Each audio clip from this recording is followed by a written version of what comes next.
Hi YouTube, Sarah here. So I finally got my webcam, as you guys can see, and I'm really excited about. So today we're going to be talking about Avengers Age of Ultron.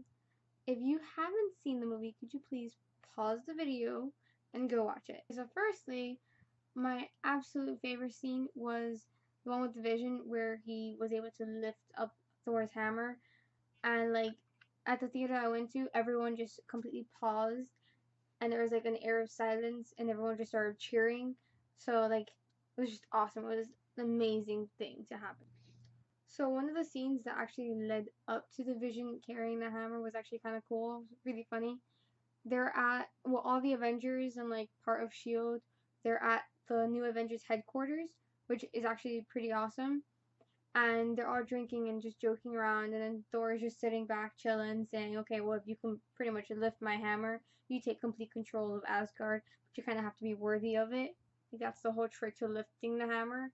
And like you have everyone going around and trying, other than Black Widow, who actually said that that's a question that she doesn't want answered, whatever that means. I'm pretty sure she would be able to lift it, but it's just my opinion. I'm a girl. And so Iron Man goes and Iron Man just tries to like lift it and he can't. So he goes, he says, "Give me a second," puts on part of his suit and then turns on the thrusters and tries with that. Still can't lift it. Has to bring Iron Patriot in pretty much full body suit to kind of help him. Both of them still couldn't do it. And like Captain America, which is played by Chris Evans, comes over and like even barely even trying goes and like he's able to move it, and then Thor's face freaks out. Like he literally has a mini freak out. And when like Captain couldn't move it anymore, he was like, "Oh, okay, thank God." And it happened. We lost control there. Okay, so on to the actual movie. It's so much different than the first one. Like this movie, they actually felt more of a family.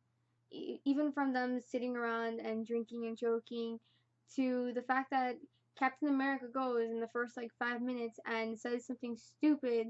Well, not stupid, but like stupid for him at this day and age. Something about Tony Stark saying, "Oh shit," or he curses, and then Captain America's first response is language. The entire movie, they make fun of him for it. Like literally, the entire movie, every single person, even if they weren't there, they knew about the fact that he said that.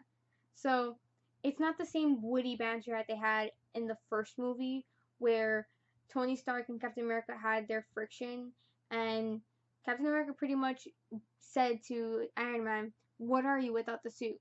You're nothing without the suit." In this movie, they're kind of like, "Okay, well, you're an old fucker, and I'm this playboy philanthropist who's all awesome and shit." So they feel closer. It's there's no there's friction, but it's not the same type of friction. They're not. It's not them being deliberately mean to each other. They're family. It's brotherly love. Speaking of love, I kind of like the new dynamic they had with Black Widow and Bruce Banner. It was odd. I didn't expect it. I expected her to kind of be hooking up with Captain America due to the third, no, wait, due to the second movie of Captain America Winter Soldier, where they kind of had, or it looked like it kind of had a fling going on. But I would completely understand why Black Widow would be so interested in Bruce Banner. In a sense, they're both monsters in what they do and what they become or what they have become. Obviously, Bruce Banner is the Hulk, which he believes himself that he is this destructive force that like there's no good in him. He's always angry and nothing good can come from him. Same thing with Black Widow. She's this assassin. They made her this complete killing machine.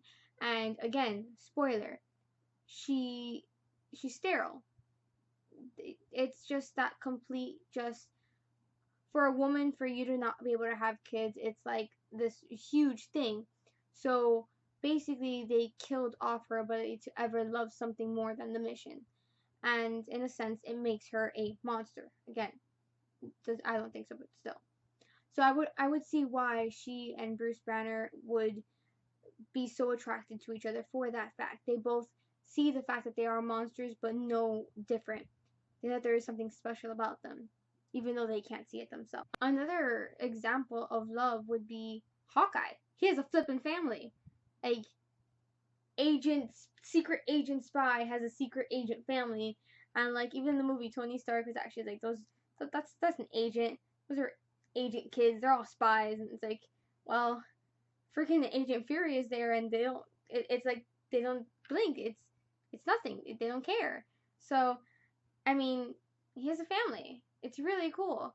And like Natasha goes and she's completely involved in the family. They know her, they love her. It's part of her family.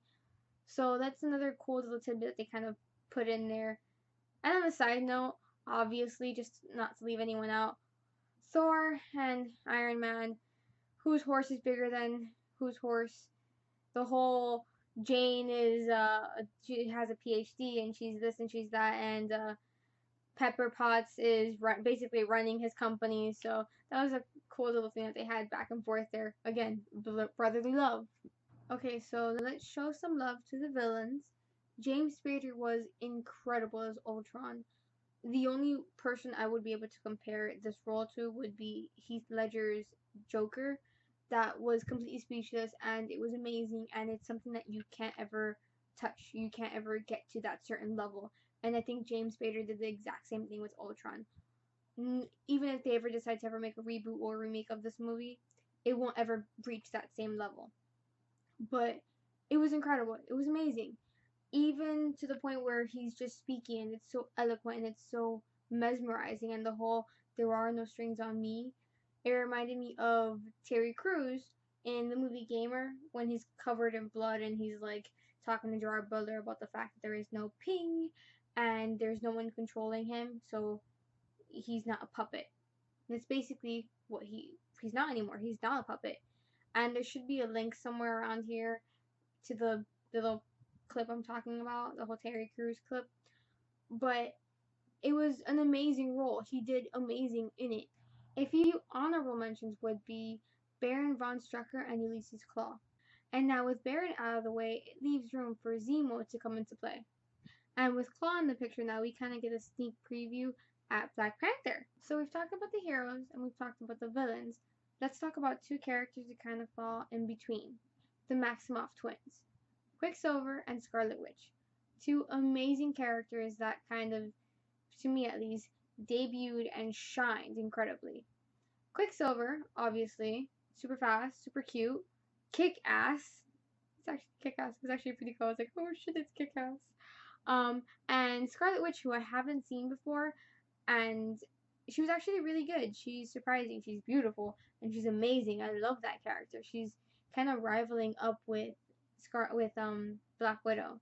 So really cool. So we kind of get to see a small glimpse into their past, and it's really unfortunate that Quicksilver had to die.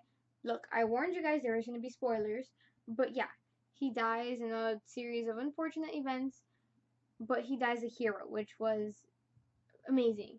And it was expected but unexpected at the same time.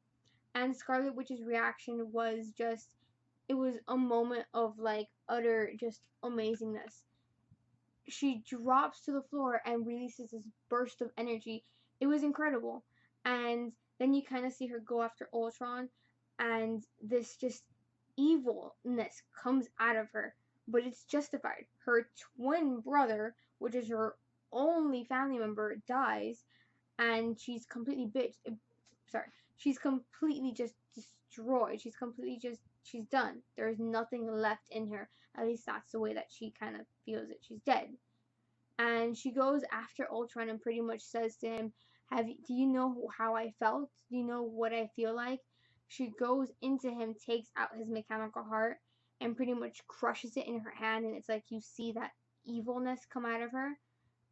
And it was just mind blowing. It was incredible. You had to kind of just sit back and like watch it all just completely unfold. A character that I haven't touched base on is the Vision, which was an incredible character that kind of blows your mind, who was visually stunning, and it was freaking Jarvis. It was so cool.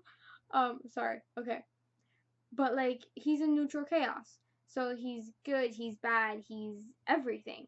And unlike Ultron, who spoke and never stopped talking, he was very refined. He was very reserved. He didn't really talk. But the few words that he did say created this huge impact. So it was a cool little yin yang type of thing between them. And it was just one of those amazing characters that you knew was going to come out eventually, but you didn't expect him to be so visually stunning and just an amazing character to come out and see in front of you, right up on your face.